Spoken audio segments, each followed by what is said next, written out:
Sebelum kita balik, yuk kita cobain pecel terenak di kota ini. Dan itu enak banget. Gue setiap balik ke sini sama orang tua gue selalu makan pecel itu. Wah, boleh tuh, Tak. Pecel itu makanan gue banget. Suka banget. Hehehe. Pasti ada yang gak bisa makan pecel, Tak. Oh, ada yang gak suka pecel. Siapa, Kak? Tuh, ayang beb lu. Idih, siapa bilang? Suka kok, tapi nggak pakai kacangnya. Pan, jujur aja susah bener sih. Lo kan fobia banget kalau makan sambal kacang. Bukan fobia kutu kupret, tapi alergi gue kumat. Emang iya, Yang? Lah, sayang banget. Padahal enak loh. Terus, kita mau makan apa? Udah, nggak usah bingung. Makan pecel aja. Di depan mah bisa makan lainnya. Iya, Yang. Ntar makan gorengannya aja. Oh iya, gorengannya enak loh. Apalagi bakwan udangnya.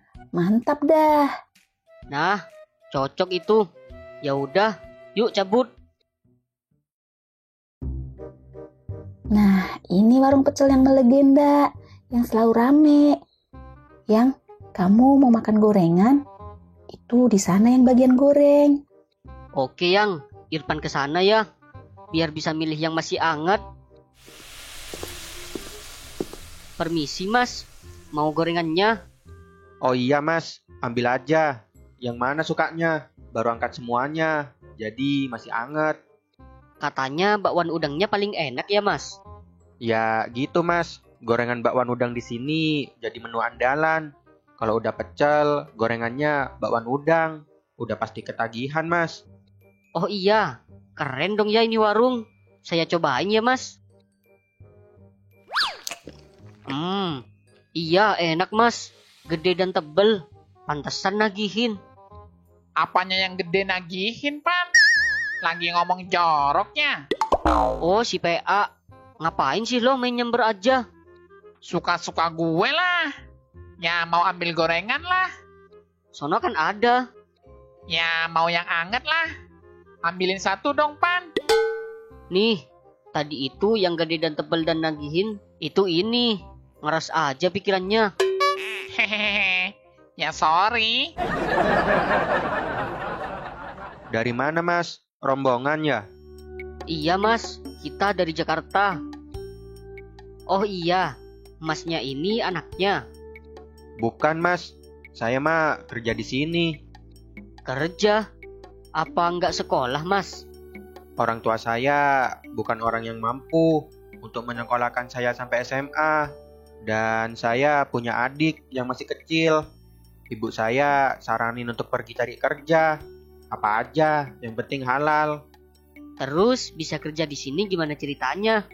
Waktu saya cari-cari kerja, saya jalan dan lihat ada kertas iklan warung butuh asisten. Ya udah, saya tanya dan diterima. Keren jadi asisten. Kerjanya ngapain aja, Mas, waktu itu? Langsung goreng gini? Ya enggak lah Mas, awal-awal gampang sih kerjanya. Ya bersih-bersih, siapin warung buka, siapin piring dan gelas. Ya gitu-gitulah. Orang kayak saya bisanya apa sih Mas? Udah diterima kerja aja udah bersyukur. Alhamdulillahnya ibu mau terima saya. Ya mungkin karena kasihan juga. Terus bisa goreng-goreng gini setelah kerja berapa lama? Kurang lebih sebulan Mas. Waktu itu hanya saya karyawannya. Dan warung ini selalu rame. Jadi ibu keteter. Ya awalnya saya ditanya, kamu bisa goreng-goreng gak? Bikin gorengan? Karena masih kecil ya Mas, saya nggak ada pengalaman. Ya saya bilang, saya nggak tahu caranya bikin gorengan. Tapi kalau hanya goreng, saya bisa. Ya udah, besoknya adonan dari ibu yang bikin, yang nyiapin. Saya yang goreng. Dan caranya juga diajarin sama ibu. Makanya rasanya tetap enak. Mas, maaf nih. Ini kan selalu rame warungnya. Pernah nggak ada kejadian mistis atau horor? Pernah sih Mas. Apa tuh, Mas? Mau nggak berbagi cerita? Waktu pertama belajar kan saya dites tuh untuk goreng-goreng. Setelah tutup, saya diajari untuk caranya goreng. Kira-kira jam 4 lah. Pertama diajari, bisa mas. Setelah besok paginya, pas jualan, gak tahu kenapa, saya gak bisa goreng mas. Yang keras, yang masih mentah, perasaan sudah kayak waktu belajar. Kenapa tuh mas bisa gitu? Itu yang sampai sekarang saya juga gak tahu. Mungkin memang kebodohan saya mas. Terus bisa mahir kayak sekarang gimana ceritanya? Nah, ini juga horor mas ceritanya. Gimana mas? Sore itu saya ambil adonan yang disiapkan ibu. Ada tempe, adonan bakwan dan udang. Saya terus belajar bikin mendoan. 1, 2, ketiganya berhasil. Sampai tempe mendoan selesai. Karena kata ibu harus digoreng semua. Giliranlah goreng bakwan udang. Waktu itu sudah jam 5-an lah. Udah mau gelap kalau di sini jam segitu. Saya masukin tuh adonan bakwan seperti biasa. Kayak gini. Pakai centong dan ambil udang. Tapi gagal mas. Aneh nggak tuh? Bahkan minyaknya sampai meletup-meletup gitu. Saya berpikir, ini kenapa ya? Terus saya kecilin apinya. Saya sesuaikan supaya nggak meletup-letup lagi. Ya gimana caranya lah biar gorengan bakwan udang ini jadi. Karena ini andalan warung ini kan. Sampailah waktunya masukin udang. Waktu goreng kan saya fokus ke wajan penggorengan. Jadi nggak lihat ke arah piring udang. Kok rada keras nggak kayak biasa daging udang yang lembek. Astagfirullah, Allahu Akbar. Hihihihihi. Siapa anak itu? Orang gila kali ya? Ketawa-ketawa. Orang gila nyasar kali. Ada apa sih teriak-teriak? Bikin kaget aja. Udah mau maghrib ini. Jangan bikin gara-gara. Bu, itu jari. Ada jari. Ada jari, Bu. Jari mana? Ini, Bu, jari. Ini jari. Jari, Bu. Jari apa? Udang gini kok dibilang jari? Ya Allah, kenapa bisa gini? Kenapa jadi udang ya? Pasti ibu anggap aku halu atau ngelamun atau dikira ketiduran dan mimpi buruk. Udah, kamu pulang. Pulang aja. Nanti ibu yang beresin ini semua. Jadi gawe malah kalau dilanjutin. Tempenya buat di rumah. Di sini nggak ada yang makan. Maaf ya, Bu. Maaf, saya bikin keributan. Maaf ya, Bu. Sekalian dibawa itu gorengan. Makasih ya, Bu. Sekali lagi, maaf. Saya nggak akan ngulangin lagi.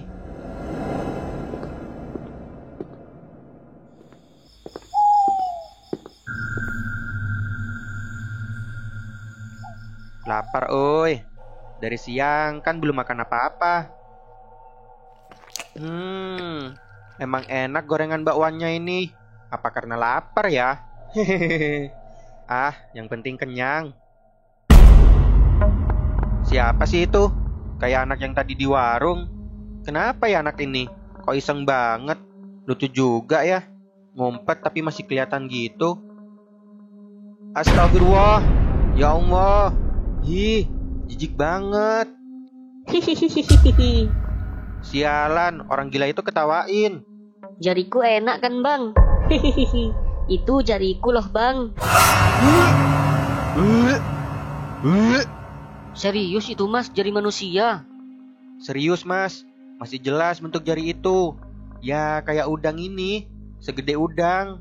Kayaknya jari kelingking kalau segede gini. Terus besoknya nggak kerja mas? Atau tetap kerja? Tetap kerja, mau kemana saya? Saya malah takutnya ibu mecat saya. Mau kerja apa saya? Mau bangunan, gak kuat karena masih kecil. Seperti biasa, saya datang pagi jam 8 dan menyiapkan segala sesuatunya. Nah, di saat itulah ibu warung suruh saya ambil adonan gorengan yang udah disiapkan di dapur rumahnya. Rumahnya kan itu samping warung ini.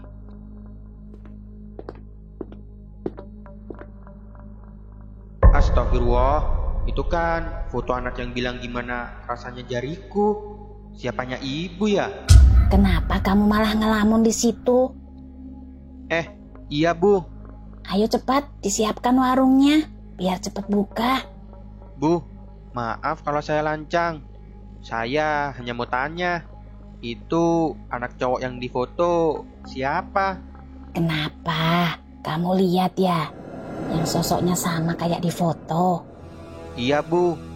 Ya udah, sini duduk dulu. Kamu taruh dulu adonan itu di meja. Ibu ceritain, anak laki-laki yang difoto itu anak ibu, anak satu-satunya ibu. Ibu ditinggal meninggal suami ketika anak ibu masih kecil. Sehingga ibu harus cari nafkah untuk menghidupin ibu dan anak ibu. Anak ibu ini punya keterbelakangan mental.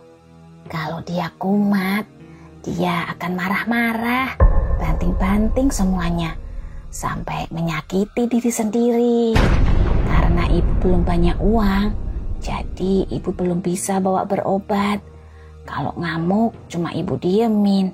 Beberapa menit tenang sendiri, normal lagi.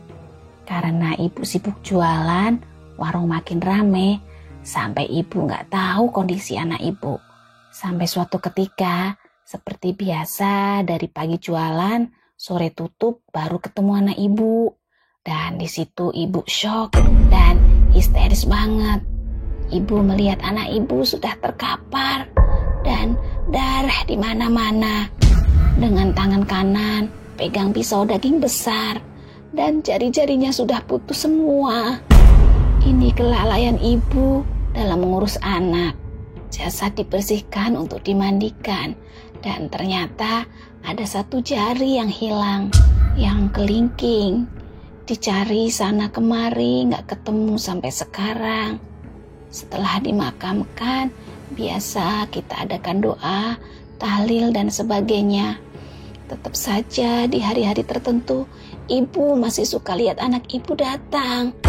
Sambil tanya, jariku mana bu? Kembalikan jariku ibu. Oh, gitu ceritanya. Iya, Mas. Walau ibu sudah berusaha mencari setiap sudut rumah, tetap jari kelingkingnya nggak ketemu sampai sekarang. Entah kenapa nggak ketemu. Terus sekarang gimana perasaan masnya? Ya sudah, karena sudah tahu dan ibu meyakinkan saya bahwa gangguannya hanya sebatas itu aja. Tapi masih suka muncul mas anak kecil itu sekarang. Ya kalau muncul halusinasi, kayak udang jadi jari atau apapun itu, jangan panik, tenang aja, berdoa, nanti dia akan pergi sendiri. Tapi masnya tetap betah ya kerja di sini. Ya satu sisi saya sudah ngerasa cocok kerja di sini. Sisi lain Bu Arsi juga sudah baik banget sama saya. Akhirnya saya putuskan untuk tetap kerja di sini. Memang sesekali kalau warung jam 5 belum tutup, pasti aja itu sosok muncul. Tapi saya yakin itu jin, gak mungkin anaknya ibu. Dan dia selalu ganggu, ketawa-ketawa sendiri, ngintip-ngintip terus, kayak ajak main petak umpet. Dan gak pernah saya gubris sedikit pun. Wah, keren mas ya. Semoga makin lancar ya mas kerja di sini. Makasih mas sudah berbagi cerita horornya. Iya mas, sama-sama. Ya udah, saya udah kenyang ini. Mau bayar dulu. Teman-teman saya juga udah selesai makannya.